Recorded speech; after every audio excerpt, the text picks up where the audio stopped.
Hello, builder കരിയറിൻ്റെ പുതിയൊരു വീഡിയോയിലേക്ക് എല്ലാവർക്കും സ്വാഗതം. ഞാൻ കീർത്തി.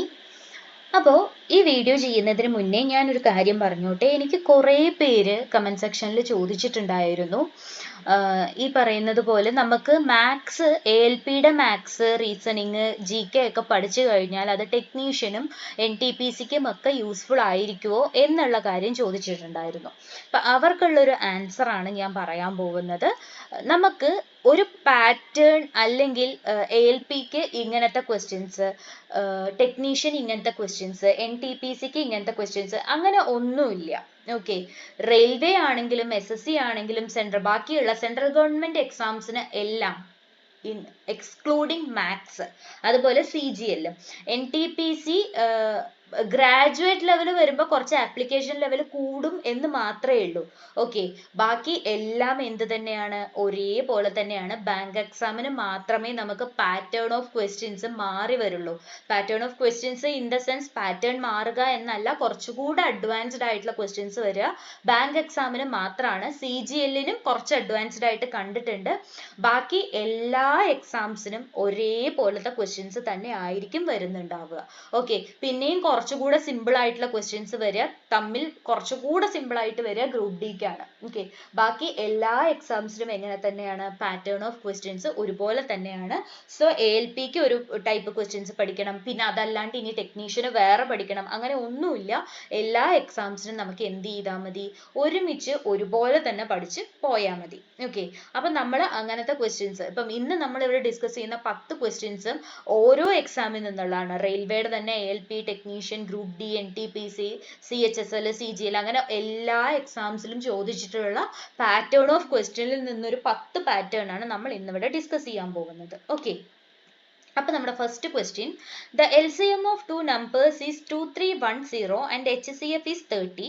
If one of the numbers is 210, then what is the other number? ഇതൊരു കോമൺ ക്വസ്റ്റ്യൻ ആണ് അല്ലേ. നമുക്ക് അറിയാവുന്ന ഒരു ഫോം ഉണ്ട്, LCM into HCF is equal to A into B, product of that two numbers എന്ന് നമുക്കറിയാം അല്ലേ. ഇവിടെ നമുക്ക് എന്ത് തന്നിട്ടുണ്ട്, 2310 into 30 is equal to 210 into B എന്ന് നമുക്ക് തന്നിട്ടുണ്ട്. അപ്പൊ ഇവിടെ B ആണ് നമ്മൾ കണ്ടുപിടിക്കേണ്ടത്. എങ്ങനെ ചെയ്യണം, 2310 into 30 divided by 210 ചെയ്താൽ മതി അല്ലേ. 0 0 3 21 എത്ര ടൈംസ് പോവും, 7 ടൈംസ് പോവും. then 7 2 3 1 7 23 3 ടൈംസ് പോവും. ബാലൻസ് 2 വരും, 21 again 21 ആണ് 3. അപ്പോൾ 330 നമ്മുടെ സെക്കൻഡ് നമ്പർ നമുക്ക് എത്രയാ കിട്ടുന്നത്, 330 എന്നാണ് സെക്കൻഡ് നമ്പർ കിട്ടുന്നത്. അപ്പൊ ഈ ക്വസ്റ്റ്യൻ നോക്ക്, ഇതൊരു കോമൺ ക്വസ്റ്റ്യൻ ആണ്. ഇതിന് നമുക്ക് സ്റ്റാൻഡേർഡ് ഒന്നും പറയാനില്ല അല്ലെ. ALPയിലോ ടെക്നീഷ്യനിലോ ഗ്രൂപ്പ് ഡിയിലോ NTPCയിലോ CHSL, CGL, MTS അങ്ങനെ ഏത് എക്സാമിന് വേണേലും എന്ത് ചോദിക്കാം, ഈ ഒരു ക്വസ്റ്റ്യൻ ചോദിക്കാം. ഓക്കെ, ഇതിലെ വാല്യൂസ് മാത്രമേ മാറി വരുള്ളൂ, അല്ലെങ്കിൽ തന്നിരിക്കുന്നതിലെ ഏതെങ്കിലും നമ്പേഴ്സ് ഒക്കെ അങ്ങോട്ടും ഇങ്ങോട്ടും മാറി വരും എന്ന് മാത്രമേ ഉള്ളൂ. ഈ ക്വസ്റ്റ്യൻ കോമൺ ആണ്. അടുത്തത്, if 8 men can sow 80 hectares in 24 days, then how many hectares can 36 men sow in 30 days? Okay, അപ്പൊ ഇത് നമ്മൾ എന്താ ചെയ്യേണ്ടത്, 8 ആൾക്കാര് 24 ദിവസം കൊണ്ട് എത്ര ഹെക്ടേഴ്സ് ആണ് ചെയ്യുന്നത്, 80 ഹെക്ടേഴ്സ് ആണ് എന്ത് ചെയ്യുന്നത്, സോറി ഇത് ഇങ്ങനെയല്ല, 80 ഹെക്ടേഴ്സ് 24 ദിവസം കൊണ്ട് 8 പേര് സോ ചെയ്തെടുക്കുന്നുണ്ട്. അങ്ങനെയാണെങ്കിൽ എത്ര ഹെക്ടേഴ്സ് ആണ് 36 ആൾക്കാര് 30 ദിവസം കൊണ്ട് ചെയ്യുക എന്നാണ് നമ്മളോട് ചോദിച്ചിരിക്കുന്നത്. ഓക്കെ, അപ്പൊ നമുക്ക് എങ്ങനെ കണ്ടുപിടിക്കാം, എക്സ് നമുക്ക് എങ്ങനെ കണ്ടുപിടിക്കാം, X is equal to 36 into 30 into 80 divided by 24 into 8 എന്ന് നമുക്ക് കിട്ടും അല്ലേ. 24 into 8 എന്ന് കിട്ടും. അപ്പൊ 8 80ൽ 10 ടൈംസ് ആണ് പോകുന്നുണ്ടാവുക. നെക്സ്റ്റ് ഇനി 24 ആണ്, 24 2ൽ 12 ടൈംസ് ആണ്.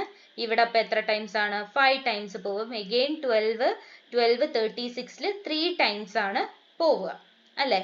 അപ്പൊ നമുക്ക് എന്ത് കിട്ടി, 3 into 30 90 ആണ്. 90 into 5 എന്ന് പറഞ്ഞാൽ 450 450 ഹെക്ടേഴ്സ് ആണ് അവർക്ക് എന്ത് ചെയ്യാൻ പറ്റുക, 30 ദിവസം കൊണ്ട് 36 ആൾക്കാർക്ക് സോ ചെയ്യാനായിട്ട് പറ്റുന്നത്. ഓക്കെ, മനസ്സിലായോ എങ്ങനെയാ ചെയ്യേണ്ടത് എന്ന്? ടോട്ടൽ ഹെക്ടേഴ്സിനെ എത്ര പേര് എത്ര ദിവസം എന്നുള്ളത് ഡിവൈഡ് ചെയ്ത് കഴിഞ്ഞാൽ നമുക്ക് എന്ത് ചെയ്യാൻ പറ്റും? ഈ ഒരു ഇക്വേഷൻ ചെയ്യാനായിട്ട് പറ്റും. ഓക്കെ, അപ്പൊ ഇതും എന്ത് തന്നെയാണ്? ഒരു പാറ്റേൺ ഓഫ് ക്വസ്റ്റ്യൻ ആണ്. ഇത് നമുക്ക് പറയാൻ പറ്റുമോ അഡ്വാൻസ്ഡ് ആണ് അല്ലെങ്കിൽ ആ ഒരു എക്സാമിന് മാത്രമേ ചോദിക്കുള്ളൂ എന്നൊന്നുമില്ല. ഇത് ഏത് എക്സാമിന് വേണേലും ചോദിക്കാം. ഓക്കെ, അപ്പൊ അത് മനസ്സിലായിട്ടുണ്ടാവുമെന്ന് വിചാരിക്കുന്നു. അടുത്തത്, in a 30-liter mixture of milk and water, the ratio of milk and water is 7:3. അപ്പോൾ എന്താണ്? 7x plus 3x is equal to 30 ആണ്. നമുക്ക് ഇതിന്ന് x കണ്ടുപിടിക്കാം അല്ലെ? 7x plus 3x എന്ന് പറഞ്ഞാൽ 10x is equal to 30 എന്ന് വരും. അപ്പൊ x നമുക്ക് എന്ത് കിട്ടും? 3 എന്ന് കിട്ടും. അങ്ങനെയാണെങ്കിൽ ഈ മിക്സ്ചറിനകത്ത് മിൽക്കിന്റെ ക്വാണ്ടിറ്റി എത്രയാണ്? 7 into 3 21 ആണ്. വാട്ടറിന്റെ ക്വാണ്ടിറ്റി എത്ര വരും? 3 into 3 9 എന്ന് വരും. നമ്മളോട് ഇനി ചോദിച്ചിരിക്കുന്നത് എന്താണ്? 3:7 ആവാൻ വാട്ടർ എത്ര ക്വാണ്ടിറ്റി വേണം എന്നാണ് ചോദിച്ചിരിക്കുന്നത്. That means 21/9 plus y is equal to 3/7. അപ്പൊ ഇവിടെ 21 into 7 എന്ന് പറയുമ്പോൾ നമുക്ക് എന്ത് കിട്ടും? 21 into 7 എന്ന് പറയുമ്പോൾ നമുക്ക് 147 എന്ന് കിട്ടും. 9 3s are 27 plus 3y എന്ന് കിട്ടും. നമുക്ക് ഇവിടെ എന്ത് ചെയ്യാം? 147 minus 27 divided by 3 is equal to y. 147 minus 27 എന്ന് പറഞ്ഞാൽ 120 ആണ്. 120/3 എന്ന് പറയുമ്പോൾ നമുക്ക് എന്ത് കിട്ടും? 40 liters of water ആണ് നമുക്ക് 3:7 എന്ന് പറയുന്ന റേഷ്യോയിൽ ആ മിക്സ്ചർ കിട്ടണമെങ്കിൽ നമ്മൾ ആഡ് ചെയ്യേണ്ടത്. 40 ലിറ്റർ വെള്ളം വേണം ആഡ് ചെയ്യാനായിട്ട്. മനസ്സിലായോ എങ്ങനെയാ ചെയ്യേണ്ടത് എന്ന്? മനസ്സിലായില്ലേ? തന്നിരിക്കുന്നതിന്റെ റേഷ്യോ യൂസ് ചെയ്തിട്ട് നമുക്ക് ഈസി ആയിട്ട് ഇങ്ങനത്തെ ക്വസ്റ്റ്യൻസ് ചെയ്യാൻ പറ്റും. അടുത്തത്, A and B can together do a work in 6 days. അപ്പോൾ A plus Bക്ക് എത്ര ദിവസം വർക്ക് ചെയ്യാൻ പറ്റും? 6 ദിവസം. A ഒറ്റയ്ക്കാണെങ്കിൽ എത്ര ദിവസം എടുക്കും? 1 ദിവസം എടുക്കും. ബി ഒറ്റയ്ക്ക് എത്ര ദിവസത്തിൽ ആ വർക്ക് തീർക്കും എന്നാണ് ചോദിച്ചിരിക്കുന്നത്. ഓക്കെ, അപ്പോൾ ഇതിന്റെ LCM എന്താണ്? 18 ആണ് അല്ലെ? 6 3s are 18 9 2s are 18 ആണ്. അപ്പൊ എയും ബിയും കൂടെ 3 വർക്കാണ് ഒരു ദിവസം തീർക്കുക. എ ഒറ്റയ്ക്കാണെങ്കിൽ 2 വർക്കാണ് ഒരു ദിവസം തീർക്കുക. അപ്പൊ ബി ഒറ്റയ്ക്കാണെങ്കിൽ ഒരു ദിവസം എത്ര വർക്കേ തീർക്കുള്ളൂ? 3 minus 2 ആണ് അല്ലെ? ഒരു വർക്ക് മാത്രമേ ബി ഒരു ദിവസം ചെയ്യുള്ളൂ. കാരണം എയും ബിയും കൂടെ ചേർന്നാൽ 3 വർക്കാണ് ഒരു ദിവസം തീർക്കുക. എ ഒറ്റയ്ക്കാണെങ്കിൽ 2 വർക്ക് ഒരു ദിവസം തീർക്കും. അപ്പൊ ബി ഒറ്റയ്ക്കാണെങ്കിൽ 1 വർക്ക്. അപ്പൊ ടോട്ടൽ 18 വർക്ക് തീർക്കാൻ ബിക്ക് എത്ര ദിവസം വേണ്ടി വരും? 18 ദിവസം വേണ്ടി വരും അല്ലെ? അപ്പൊ 18 ദിവസം എടുത്തിട്ടാണ് ബി ആ വർക്ക് കംപ്ലീറ്റ് ചെയ്യുക ഒറ്റയ്ക്ക്. മനസ്സിലായോ എങ്ങനെയാ ചെയ്യേണ്ടത് എന്ന്? മനസ്സിലായോ? അധികം കാൽക്കുലേഷൻ ഒന്നും ഇല്ലാണ്ട് തന്നെ ചെയ്യാൻ പറ്റുന്ന ടൈപ്പ് ഓഫ് ക്വസ്റ്റ്യൻസ് ആണ് ഇത്. ഓക്കെ, അടുത്തത്, the population of a town increases from 6,000 to 65,000. അവിടെ ഇൻക്രീസ് വന്നത് 5,000 ആണ്. അത് എത്ര പെർസെൻറ്റേജ് ആണെന്നാണ് ചോദിക്കുന്നത്. ഏതിന്റെ ആണ്? ആദ്യം ഉണ്ടായിരുന്നതിന്റെ എത്ര പെർസെൻറ്റേജ് ആണ് അല്ലെ? 60,000ന്റെ ആണ് നമുക്ക് പെർസെൻറ്റേജ് കാൽക്കുലേറ്റ് ചെയ്യേണ്ടത്. അപ്പൊ ഇവിടെ തന്നെ നമുക്ക് ഇത് ക്യാൻസൽ ചെയ്താൽ x is equal to 5,000 divided by 600 എന്ന് കിട്ടും. ഡിവൈഡ് ചെയ്തു. 50 divided by 6 എന്ന് പറയുമ്പോൾ നമുക്ക് എന്ത് വരും? 50 divided by 6. 6 എന്ന് പറയുമ്പോൾ 8. 8ൽ 48 ടൈംസ് വരും. 2 വരും. 50 minus 48 എന്ന് പറയുമ്പോൾ 2 ആണ്. അപ്പൊ നമുക്ക് എന്ത് വരും? 8 2/6 എന്ന് വരും, which is equal to 8 1/3 percentage ആണ് അവിടെ ഇൻക്രീസ് സംഭവിച്ചിരിക്കുന്നത്. 8 1/3 പെർസെൻറ്റേജ് ഇൻക്രീസ് ആണ് ആ ടൗണിൽ സംഭവിച്ചിരിക്കുന്നത്. മനസ്സിലായോ എങ്ങനെയാ ചെയ്യേണ്ടത് എന്ന്? മനസ്സിലായോ? ഓക്കെ, നമുക്ക് അടുത്ത ക്വസ്റ്റ്യനിലേക്ക് പോവാം. The average marks obtained by 120 students in an exam is 35. ഒരു ആവറേജ് മാർക്ക്, അതായത് 120 സ്റ്റുഡൻസിന് ഒരു എക്സാമിൽ കിട്ടിയ ആവറേജ് മാർക്ക് എന്ന് പറയുന്നത് 35 ആണ്. അങ്ങനെയാണെങ്കിൽ അവിടുത്തെ ടോട്ടൽ സം, അവരുടെ ടോട്ടൽ സം ഓഫ് മാർക്ക് എത്രയാണ്? 120 into 35 ആണ്. ആൻസർ നമുക്ക് വരുന്നത് 4200 ആണ് ആ 120 സ്റ്റുഡൻസിന്റെ ടോട്ടൽ മാർക്ക്. ഇനി നമ്മളോട് സക്സസ് ആയിട്ടുള്ള സ്റ്റുഡൻസിന്റെ ആവറേജ് എന്ന് പറയുന്നത് 39 എന്ന് തന്നിട്ടുണ്ട്.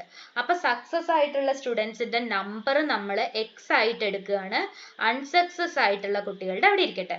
അപ്പൊ സക്സസ് ആയിട്ടുള്ള കുട്ടികളുടെ ടോട്ടൽ സം എന്തായിരിക്കും? സക്സസ് ആയിട്ടുള്ള കുട്ടികളുടെ ടോട്ടൽ സം എന്ന് പറയുന്നത് 30x into 39 ആയിരിക്കും അല്ലേ? അപ്പൊ അൺസക്സസ് ആയിട്ടുള്ളത് എത്രയായിരിക്കും? അൺസക്സസ് ആയിട്ടുള്ള കുട്ടികളുടെ എന്ന് പറഞ്ഞാല് നമ്പർ ഓഫ് സ്റ്റുഡൻസ് എത്രയായിരിക്കും? 120 മൈനസ് എക്സ് ആയിരിക്കും. അവരുടെ ടോട്ടൽ മാർക്ക് എത്രയായിരിക്കും? ഇൻറ്റു 15 ആയിരിക്കും അല്ലേ? ഇങ്ങനെയല്ലേ വരിക? അപ്പോ ഞാൻ ചോദിക്കട്ടെ, ഇവരുടെ ഈ 2 മാർക്കും കൂടെ ആഡ് ചെയ്യുമ്പോഴല്ലേ നമുക്ക് 4200 കിട്ടുക? സക്സസ്ഫുൾ സ്റ്റുഡൻസിന്റെ ടോട്ടൽ മാർക്സും അൺസക്സസ്ഫുൾ സ്റ്റുഡൻസിന്റെ ടോട്ടൽ മാർക്കും കൂടെ ആഡ് ചെയ്താലല്ലേ നമുക്ക് ടോട്ടൽ മാർക്ക് കിട്ടുക? അപ്പൊ ഇക്വേഷൻ നമുക്ക് എഴുതാലോ. എങ്ങനെ എഴുതാം? 39x പ്ലസ് 15 into 120 എന്ന് പറഞ്ഞാൽ നമുക്ക് എന്ത് കിട്ടും? 15 into 120 എന്ന് പറഞ്ഞാൽ നമുക്ക് 1800 എന്നാണ് കിട്ടാൻ പോകുന്നത്. ഓക്കെ, 1800 മൈനസ് 15x എന്ന് കിട്ടും, വിച്ച് ഇസ് ഈക്വൽ ടു 4200 എന്ന് കിട്ടും. നമുക്ക് 39 മൈനസ് 15 ചെയ്യുമ്പോൾ 24x എന്നാണ് കിട്ടുക. ഇവിടെ നമ്മൾ എന്ത് ചെയ്യും? 4200 മൈനസ് 1800 എന്ന് ചെയ്യും. അപ്പൊ നമുക്ക് എന്ത് കിട്ടും? x എന്ന് പറഞ്ഞാല് 2400 ഡിവൈഡഡ് ബൈ 24 എന്നാണ് കിട്ടുക. x എന്താണ്? സക്സസ്ഫുൾ സ്റ്റുഡൻസിന്റെ നമ്പർ ആണ് അല്ലെ? എത്രയാ വരിക? 100 കുട്ടികളാണ് സക്സസ്ഫുൾ ആയിട്ടുള്ള മാർക്ക് കിട്ടിയ കുട്ടികൾ. ഓക്കെ, 100 കുട്ടികളാണ് അവിടെ പാസ്സായത്. ഫെയിൽ ആയത് 20 കുട്ടികളുമാണ്. മനസ്സിലായോ എങ്ങനെയാ ചെയ്തത് എന്ന്? മനസ്സിലായോ? കൺഫ്യൂഷൻ ഉണ്ടെങ്കിൽ ഒന്ന് കമന്റ് സെക്ഷനിൽ പറഞ്ഞു കഴിഞ്ഞാൽ ഞാൻ ഈ ക്വസ്റ്റ്യൻ റിപ്പീറ്റ് ചെയ്തിട്ട് ഷോർട്സ് ആക്കി ചെയ്തു തരാം. ഓക്കെ, ഈ ക്വസ്റ്റ്യൻ നമ്മൾ ഇത് മാത്രമല്ല, ഏത് ക്വസ്റ്റ്യൻ ആണെങ്കിലും നിങ്ങൾക്ക് കൺഫ്യൂഷൻ ഉള്ള ക്വസ്റ്റ്യൻസ് ഒന്ന് ക്വസ്റ്റ്യൻ നമ്പർ പറഞ്ഞു കഴിഞ്ഞാൽ ഞാനത് ഷോർട്സ് ആക്കിയിട്ട് ചെയ്തു തരാം. ഓക്കെ, അപ്പൊ ഇതെങ്ങനെയാ ചെയ്യേണ്ടതെന്ന് മനസ്സിലായിട്ടുണ്ടാവും എന്ന് വിചാരിക്കുന്നു. നമുക്ക് അടുത്ത ക്വസ്റ്റ്യനിലേക്ക് പോവാം.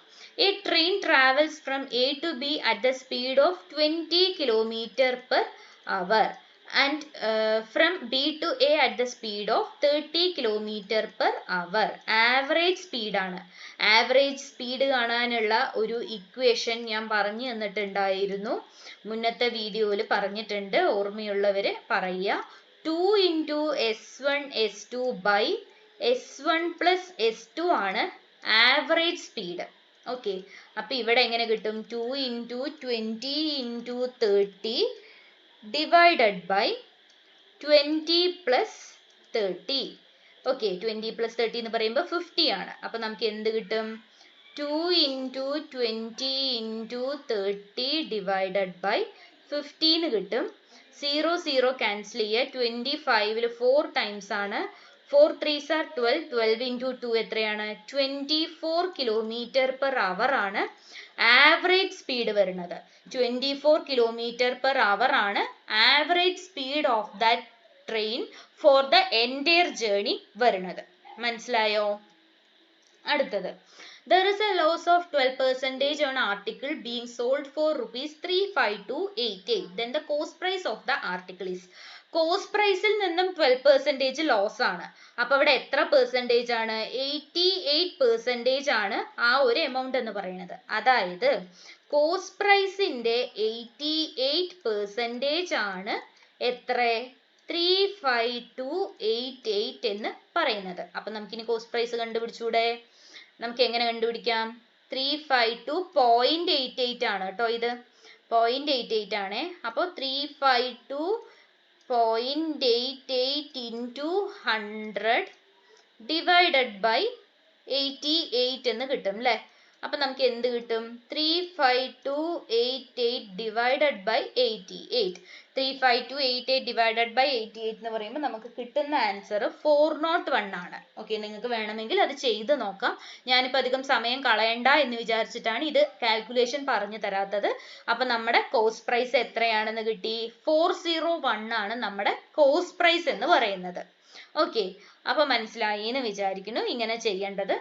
അടുത്തത്, ആഫ്റ്റർ 5 years ഫാദേഴ്സ് ഏജ്. ഇപ്പൊ ഇങ്ങനെ വരുമ്പോൾ നമ്മൾ ഫാദർ സൺ എന്ന് കൊടുത്തു, പാസ്റ്റ് എന്ന് കൊടുത്തു, ഫ്യൂച്ചർ എന്ന് കൊടുത്തു, പ്രസന്റ് എന്ന് കൊടുത്തു. എന്താ പറഞ്ഞിരിക്കുന്നത്? 5 വർഷം കഴിഞ്ഞാല്, അപ്പൊ ഫ്യൂച്ചർ ആണ്. 5 വർഷം കഴിഞ്ഞാല് അച്ഛന്റെ വയസ്സ് മകന്റെ വയസ്സിനേക്കാൾ 3 ടൈംസ് ആണ്. അപ്പൊ സണ്ണ് 6x ആണെങ്കിൽ ഫാദർ 3x ആണ്. ഓക്കെ, ഇനി 5 years earlier, 5 വർഷം മുൻപ്. അപ്പൊ ടോട്ടൽ പാസ്റ്റിലേക്ക് പോവാൻ 10 വർഷം വേണം അല്ലേ? 5 വർഷം കഴിഞ്ഞിട്ടുള്ളതാണ് പറഞ്ഞത്. ഇതെന്താണ്? 5 വർഷം മുന്നേ ഉള്ളതാണ്. അപ്പോ എന്താ പറഞ്ഞിരിക്കുന്നത്? 10 വർഷം മുന്നേ എന്ന് പറയുമ്പോൾ 3x - 10 എന്നും ഇവിടെ x - 10 എന്നും വരും. ഇതെന്താ പറഞ്ഞിരിക്കുന്നത്? അച്ഛന്റെ വയസ്സ് എത്രയാണ്? 3x - 10 എന്ന് പറഞ്ഞാൽ എത്രയാണെന്നാ പറഞ്ഞിരിക്കണേ? മകന്റെ വയസ്സിന്റെ 7 ടൈംസ് ആണ് അല്ലെ അച്ഛന്റെ വയസ്സ്. അപ്പൊ ഇത് കാൽക്കുലേറ്റ് ചെയ്യാലോ. 3x - 10 is equal to 7x - 70 എന്ന് വരും. ഇങ്ങോട്ടേക്ക് വരുമ്പോൾ 70 - 10 എന്ന് വരും. That is 60. ഇങ്ങോട്ടേക്ക് വരുമ്പോൾ 7x - 3x എന്ന് പറയുമ്പോൾ 4x എന്ന് വരും. അപ്പൊ നമുക്ക് x is equal to 60 divided by 4 എന്ന് കിട്ടും. 15 എന്ന് കിട്ടും. അതായത് മകന്റെ ഫ്യൂച്ചറിലുള്ള വയസ്സാണ് x. 5 വർഷം കഴിയുമ്പോൾ മകന്റെ വയസ്സ് 15 ആണ്. അങ്ങനെയാണെങ്കിൽ ഇപ്പോൾ ഉള്ള മകന്റെ വയസ്സ് എന്താണ്? -5 ചെയ്യുമ്പോൾ ഇപ്പോൾ ഉള്ള മകന്റെ വയസ്സ് 10. ഇനി അച്ഛന്റെ വയസ്സ് ഫ്യൂച്ചറിൽ 3x ആണ്. അപ്പൊ അത് എത്രയാണ്? 3 into 15 45 ആണ് 5 വർഷം കഴിയുമ്പോൾ. അപ്പൊ ഇപ്പൊ അച്ഛന്റെ വയസ്സ് എത്രയാണ്? 40 ആണ്. സോ അവരുടെ വയസ്സ് എത്രയാണ്? അച്ഛന് 40 വയസ്സും മകന് 10 വയസ്സുമാണ് ഇപ്പോ ഉള്ളത്. മനസ്സിലായോ? ഇത് പാസ്റ്റ് പ്രസന്റ് ഫ്യൂച്ചർ പ്രോപ്പർ ആയിട്ട് മാർക്ക് ചെയ്ത് കഴിഞ്ഞാൽ നമുക്ക് ഈസി ആയിട്ട് ചെയ്യാൻ പറ്റുന്ന ഒരു ക്വസ്റ്റ്യൻ ആണ്. അടുത്തത്, a sum of money becomes rupees 756 in 2 years and rupees 873 in 3.5 years. The annual rate of simple interest is. Rate ആണ് കണ്ടുപിടിക്കേണ്ടത് അല്ലെ? നമുക്ക് ഇവിടെ 3.5ലെയും 2 ഇയേഴ്സിലെയും സമ്മ് തന്നിട്ടുണ്ട്. അങ്ങനെയാണെങ്കിൽ 1.5 ഇയേഴ്സ് കൊണ്ട് അവിടെ ഉണ്ടാവുന്ന സിമ്പിൾ ഇൻട്രസ്റ്റ്, ഇതിനകത്ത് സിമ്പിൾ ഇൻട്രസ്റ്റ് ആണ് അല്ലെ ഇൻക്രീസ് ചെയ്തിരിക്കുന്നത്. എങ്ങനെ നമുക്ക് കിട്ടും? 873 മൈനസ് 756 ചെയ്താൽ മതി. അപ്പൊ 873 മൈനസ് 756 ചെയ്യുമ്പോൾ നമുക്ക് എന്ത് കിട്ടും? 117. 117 രൂപയാണ് 1.5 വർഷത്തെ സിമ്പിൾ ഇൻട്രസ്റ്റ്. അങ്ങനെയാണെങ്കിൽ നമുക്ക് ഒരു വർഷത്തെ സിമ്പിൾ ഇൻട്രസ്റ്റ് എങ്ങനെ കണ്ടുപിടിക്കാം? 6 മാസത്തേത് കണ്ടുപിടിക്കാൻ ഡിവൈഡഡ് ബൈ 3 ചെയ്താൽ മതി അല്ലെ? 117 ഡിവൈഡഡ് ബൈ 3 ചെയ്യുമ്പോൾ നമുക്ക് കിട്ടുന്നത് 39 എന്നാണ്. അതായത് 6 മാസത്തേക്ക് 39 രൂപയാണ്. അങ്ങനെയാണെങ്കിൽ ഒരു വർഷത്തേക്ക് 39 into 2 ചെയ്താൽ പോരെ? നമുക്ക് എന്ത് കിട്ടും? 78 ആണ് ഒരു വർഷത്തേക്കുള്ള സിമ്പിൾ ഇൻട്രസ്റ്റ് എന്ന് പറയുന്നത്. ഓക്കെ, നമുക്കിനി എന്ത് വേണം? പ്രിൻസിപ്പിൾ കണ്ടുപിടിക്കണം അല്ലെ? 2 വർഷത്തേക്കുള്ള സിമ്പിൾ ഇൻട്രസ്റ്റ് കണ്ടുപിടിക്കണം. 2 വർഷത്തേക്കുള്ള സിമ്പിൾ ഇൻട്രസ്റ്റ് എത്രയാണ്? 156 ആണ്. അങ്ങനെയാണെങ്കിൽ നമുക്ക് ഇവിടെ 756 ആണ് അല്ലെ 2 വർഷത്തെ ടോട്ടൽ എമൗണ്ട്. അപ്പൊ നമുക്ക് പ്രിൻസിപ്പിൾ എങ്ങനെ കിട്ടും? 756 മൈനസ് 156 ചെയ്താൽ മതി. 600 rupees ആണ് പ്രിൻസിപ്പിൾ എമൗണ്ട് എന്ന് പറയുന്നത്. അങ്ങനെയാണെങ്കിൽ നമുക്കിനി ഇവിടെ എന്ത് ചെയ്യാം? റേറ്റ് കണ്ടുപിടിക്കാം അല്ലെ? നമുക്ക് എങ്ങനെ അറിയാം? സിമ്പിൾ ഇൻട്രസ്റ്റ് 156 ആണ്. 156 is equal to 600 into r into 2 divided by 100 ചെയ്താൽ മതി. അപ്പൊ ഇവിടെ 0 നമുക്ക് എന്ത് ചെയ്യാം? ക്യാൻസൽ ചെയ്യാം. r എന്ന് പറയുമ്പോൾ നമുക്ക് എന്ത് കിട്ടും? 156 divided by 6 into 2 എന്ന് കിട്ടും. 156 നമുക്ക് 2 ഡിവൈഡ് ചെയ്യുമ്പോൾ 78 എന്ന് കിട്ടും. 78 divided by 6 എന്ന് പറയുമ്പോൾ നമുക്ക് എന്താ കിട്ടുന്നത്? 13. ഇവിടെ 1 3. 13% ആണ് റേറ്റ് ഓഫ് ഇൻട്രസ്റ്റ് എന്ന് നമുക്ക് കിട്ടുന്നത്.